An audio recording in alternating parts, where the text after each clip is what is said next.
Évidemment qu'on ne dit pas le sillon fessier, mais bien le sillon interfessier. Je m'en suis rendu compte direct quand j'ai posté l'épisode la semaine dernière. Je ne sais pas si vous aviez percuté sur l'erreur, mais je suis impardonnable. Impardonnable.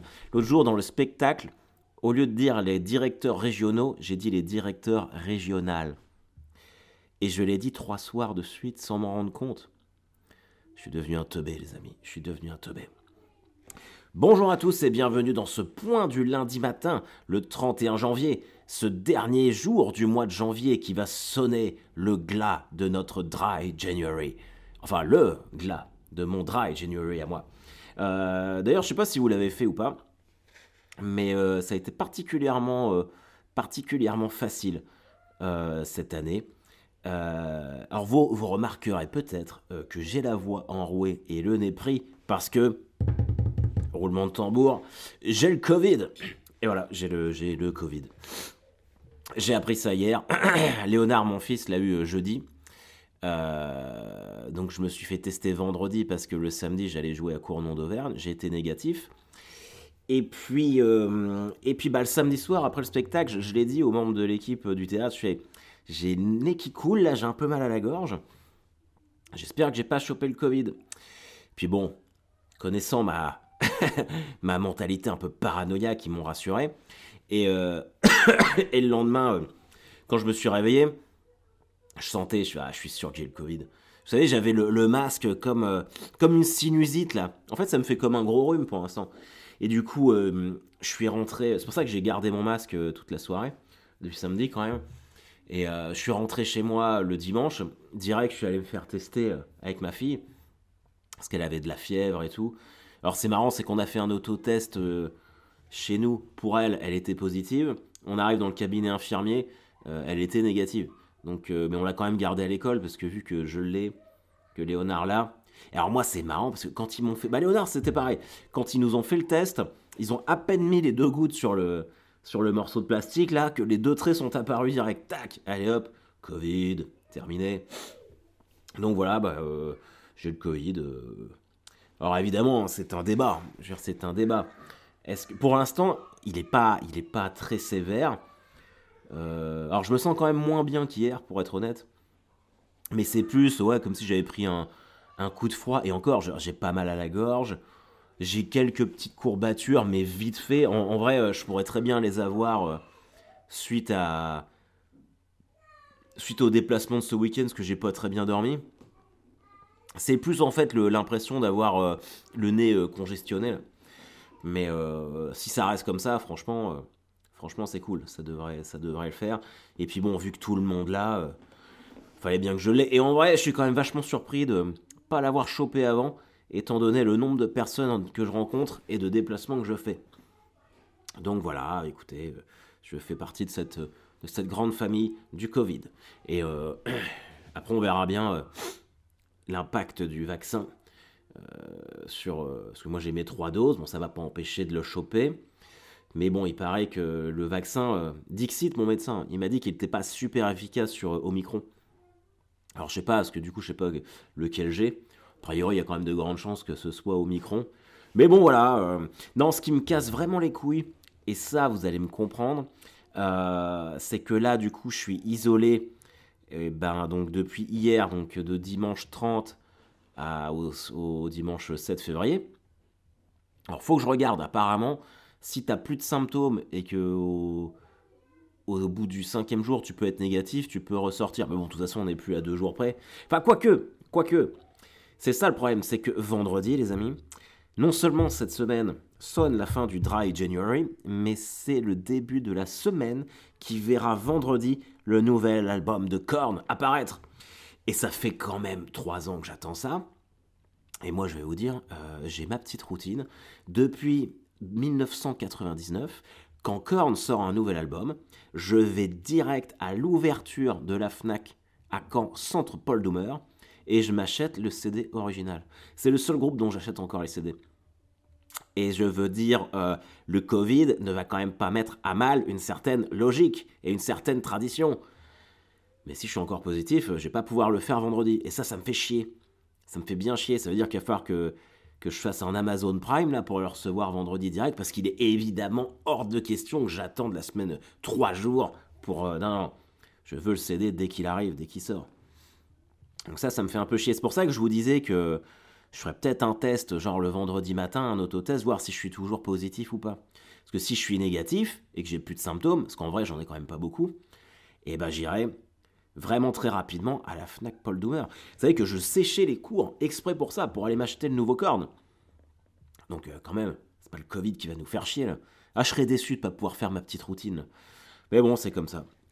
Donc voici les nouvelles fraîches, j'ai envie de vous dire.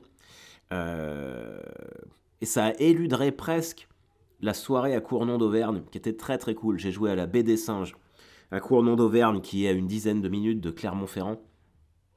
Et ça m'a vraiment fait plaisir de retourner là-bas. La dernière fois que j'y étais allé à Clermont-Ferrand, c'était en 2010 pour le Festival international du court-métrage. Donc ça remonte un petit peu. J'avais les cheveux longs à l'époque et pas de barbe. Et c'était vraiment fou. C'était vraiment fou, on avait vécu. C'est là où j'avais rencontré mon ami Hugues Fléchard, qui m'a tout appris sur l'écriture des scénarios, sur la construction d'un récit. Repose en paix, mon ami. Il nous a quittés il y a 3 ans maintenant. Et je l'avais rencontré au festival du court-métrage. Du coup, être là-bas, ça m'a quand même... ça m'a rappelé cette belle personne que j'aimais beaucoup et à qui je pense extrêmement souvent. Ça faisait partie des gens où si j'avais un problème, c'était lui que j'appelais en premier, ou même si j'arrivais pas à trancher un truc professionnellement, il fallait toujours que j'appelle Hugues, et pas que moi en fait. Beaucoup de monde faisait ça, euh, on a quand même, on a quand même perdu une personne magnifique avec lui. Et pourquoi je dis ça? Je vais vous raconter un truc. Attendez, je me mouche.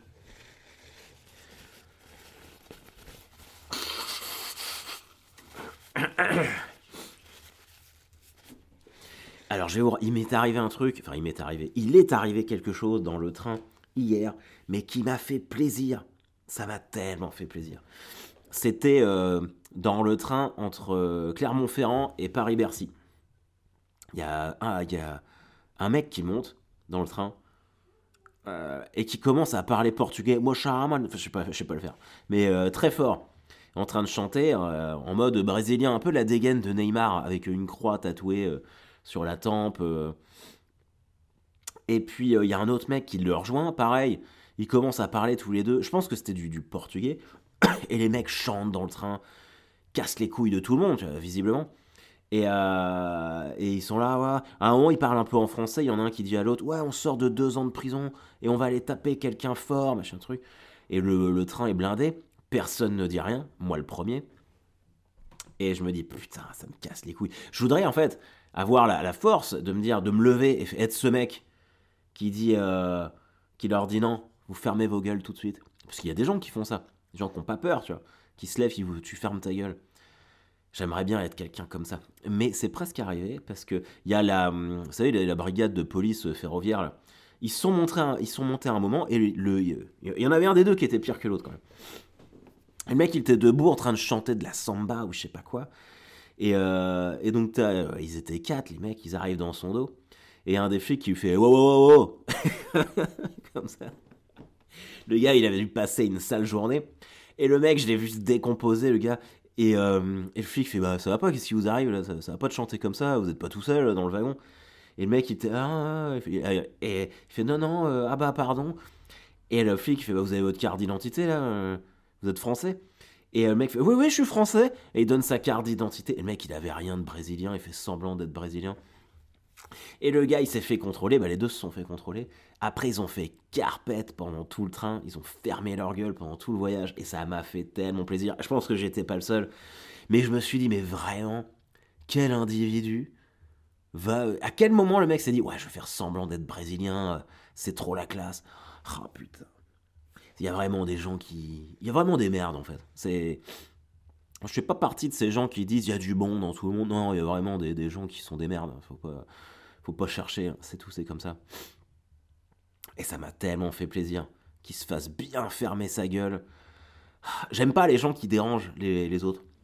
À l'aller, il y a un mec qui regardait un film sur son téléphone portable, le son à fond. Et ça me casse les... Vous allez peut-être me dire que je je suis vieille école et tout, hein. Peut-être que c'est vrai, peut-être que je vieillis, mais moi je supporte pas qu'on m'impose des trucs que je n'ai pas demandé. C'est comme les gens qui mettent leur musique à fond là sur leurs grosses enceintes. Mais quel moment tu t'es dit que ta musique de merde pouvait m'intéresser? Est-ce que moi je balance du corn à tout le monde?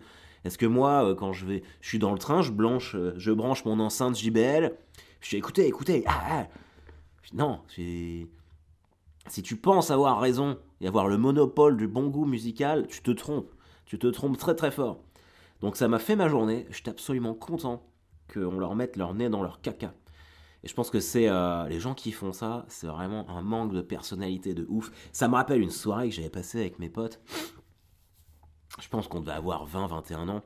Et on arrive dans une soirée organisée par des manchots. Alors, si vous n'êtes pas de Normandie, vous pouvez pas forcément comprendre, pour ça que je vais vous expliquer, mais la Manche, c'est chaud. c'est vraiment, euh, c'est vraiment compliqué. C'est très rural. Et en fait, on fait une soirée dans un appartement en centre-ville de Caen, qui était organisé par le cousin d'un des mecs avec qui j'étais, d'un de mes potes. Et le mec était de la Manche. Et du coup, tous les gens qui étaient invités, il y avait que des gens de la Manche. Bon, c'est vrai que tu y as quand même avec un petit a priori. Et il y avait une meuf qui était là, et elle avait un accent de Marseille. Et on parle avec elle, et puis elle nous dit ah, mais je sais pas pourquoi, alors je sais pas le faire. Hein. Ah, ben j'ai passé une semaine à Marseille la semaine dernière, et je suis revenu avec l'accent. Mais pourquoi tu fais ça? Pourquoi tu t'humilies? C'est ridicule. Les gens sont ridicules. Voilà, c'est le même niveau que le mec qui faisait semblant d'être brésilien. Je comprends pas, moi. Je comprends pas, il va falloir m'expliquer. Ça doit être un mal-être profond. Je pense que ces gens-là se détestent plus que tout. C'est pas possible. c'est pas possible. Ah, la Manche, c'est chaud. C'est chaud. Euh, La semaine dernière, quand j'ai fait le point du lundi matin, je vous avais dit que j'étais heureux parce que Malherbe avait gagné. Et j'ai recommenté Malherbe vendredi soir et Malherbe a perdu. Voilà. Je crois que je hais ce club autant que je l'aime. C'était horrible. J'en ai tellement marre. Et les gens se moquent de moi maintenant en tournée. Les gens se moquent de moi. Quand je fais ce passage où je parle de foot, il y a toujours une petite réflexion dans le public. Ouais, dis donc, Malherbe, vous êtes vraiment des guignols. Et qu'est-ce que tu veux répondre à ça? Évidemment que c'est vrai. Évidemment que ce sont des guignols. Mais bon, ce sont mes guignols à moi, c'est tout. C'est comme ça. Et là, je sais pas ce que ça va donner. Et en parlant de sport, hier soir, c'était les finales de conférence de football américain. On a l'affiche du Super Bowl, Cincinnati Bengals contre Los Angeles Rams. Et alors, hier, on a regardé le match avec Elisabeth. Et le premier, c'était Bengals contre Chiefs. Et le deuxième, il était à 1h du mat. Mais moi, avec mon Covid, je suis allé me coucher, j'ai juste regardé le premier. Et j'ai dit à Elisabeth, tu vas voir, les Bengals, ils vont gagner. Et elle pensait que c'est les Chiefs. Parce que les Chiefs, c'est un peu l'équipe. Ils ont fait 2 Super Bowls de suite. Ils ont un quarterback de ouf. C'est vraiment l'équipe favorite. Mais les Bengals, depuis le début de la saison, en fait, ça me donne beaucoup d'espoir. Et ça devrait nous donner de l'espoir à tous. Parce que il y a 3-4 ans, c'était vraiment l'équipe la plus claquée du football américain. Je veux dire. Et là, de les voir au Super Bowl, de les voir faire une super saison, et à chaque match, on leur dit bon, bah non, c'est bien, vous avez été aussi loin, mais là, c'est fini. Moi, je pense qu'ils vont le gagner, le Super Bowl. Je pense qu'ils vont le gagner, et surtout, ça donne beaucoup d'espoir pour mes New York Jets, parce que c'est vraiment une équipe de merde. Et même pour Malherbe, non, pour Malherbe, c'est définitivement perdu. Mais peut-être que dans 2-3 ans, j'aurai mes Jets au Super Bowl, et ça, ce sera incroyable. Ça, ce sera incroyable. Mais je trouve ça bien, en fait, c'est vraiment. Et là, ils perdaient 21-3 à la mi-temps. Alors, quand on connaît bien le football américain, on sait que c'est pas grand-chose et qu'il peut y avoir des revirements de situation. Et ils ont fini par faire 24-24 à la fin du temps réglementaire et 27-24 en prolongation parce qu'il y a eu un fumble. Non, une interception. Une interception de ballon. Bon, là, je deviens peut-être un peu technique. Là. Enfin bref, ils ont gagné et c'était incroyable. J'adore. Ça, c'est vraiment des putains de moments de sport. Et en vrai, il y a vraiment que le football américain qui peut te donner des retournements de situation comme ça. C'est fou. Je sais pas si vous avez vu, mais Tom Brady va prendre sa retraite. Tom Brady, c'est l'ancien quarterback des Patriots qui avait fini à Tampa Bay aux Buccaneers. Et c'est un des plus grands sportifs de tous les temps, américain sans problème. Il a gagné 7 Super Bowls. Et l'histoire de Brady, elle est ouf. Parce qu'il se fait drafter par les. Alors, drafter. Il est recruté par les Patriots quand il est jeune, et c'est pas un quarterback incroyable. Je crois que le premier Super Bowl qu'il gagne, c'est en 2003. Il en a gagné 6 de suite avec les Patriots, qui se situent à Boston. Et il y a 2 ans, son contrat n'est pas prolongé, je ne sais plus comment ça se passe. Et il part à Tampa Bay Buccaneers, qui était quand même une belle équipe de merde aussi. Et tout le monde se dit, bon bah le gars, il part en pré-retraite en Floride. Et il a réussi à gagner le Super Bowl aussi avec cette équipe-là. Et là, ils ont fait demi-finale de conférence cette année. Enfin, c'est incroyable. Je pourrais en parler des heures. D'ailleurs, on va peut-être faire pour le Super Bowl, là, avec mon pote Fred, un pauvre cast spécial NFL en live, vu que j'ai la fibre maintenant sur Twitch, il faut que je regarde ça. Alors après, c'est vrai que je vous promets souvent des trucs, mais j'ai pas le temps de les organiser, donc on verra. Mais je vais essayer d'organiser ça. Et le Super Bowl, c'est le 13 février, et cette semaine-là, je serai à Vesoul et Besançon. Alors je sais qu'à Bezac, j'ai mon petit fan club. Donc je viens le 11 février à Besançon, le 10 à Vesoul. C'est pas le spectacle, hein, c'est un plateau d'humoristes organisé par un gars de là-bas. Et du coup, j'amène William Pilet avec moi. Donc, parce qu'on m'a demandé si je voulais venir avec un autre humoriste. Et il faut que le monde entier découvre William Pilet. Donc je le ramène avec moi. Donc si vous êtes à Bezac, vous allez découvrir quelqu'un de très drôle. Et puis accessoirement, un bon pote à moi. Donc voilà. Et puis, et alors cette semaine, ils ont sorti la carte de France des villes et villages où il fait bon vivre. C'est le JDD qui a publié ça. Alors, je voudrais pas placer un petit cocorico normand mal placé, mais si vous regardez la carte, l'essentiel est en Normandie. Donc voilà, qu'est-ce que je te dise. La première ville de plus de 100 000 habitants dans laquelle il fait bon vivre, c'est Angers. Après, c'est Peltre, c'est dans l'Est. Et en troisième, pin, pin, pin, pin, allez Malherbe, allez. Et c'est Caen en troisième. Et alors, quand on regarde la carte, et mon village originel plutôt, Saint-Comté, qui est limitrophe de Caen, là où j'ai grandi, c'est le premier village de France où il fait bon vivre dans les villages qui ont entre 2000 et 3500 habitants. Mon petit village à moi, Saint-Comté, c'est incroyable, qui est d'ailleurs le village aussi de Tristan Lucas, on est du même truc. Donc là, Cocorico, qu'est-ce que tu veux que je te dise? Je vous cache pas qu'il n'y a pas beaucoup de régions parisiennes. Pas beaucoup de régions parisiennes. Tout le sud-est, là, c'est mort. Si Nice est cinquième des villes des plus de 100 000. Ah ouais, alors. Ah oui, non, je vous ai dit une connerie. Plêtre, c'est entre 1000 et 2000. Non, non. Les villes de plus de 100 000 habitants où il fait bon vivre, les 5 premières, c'est Angers, Annecy, Caen, Le Mans et Nice. Donc pas mal.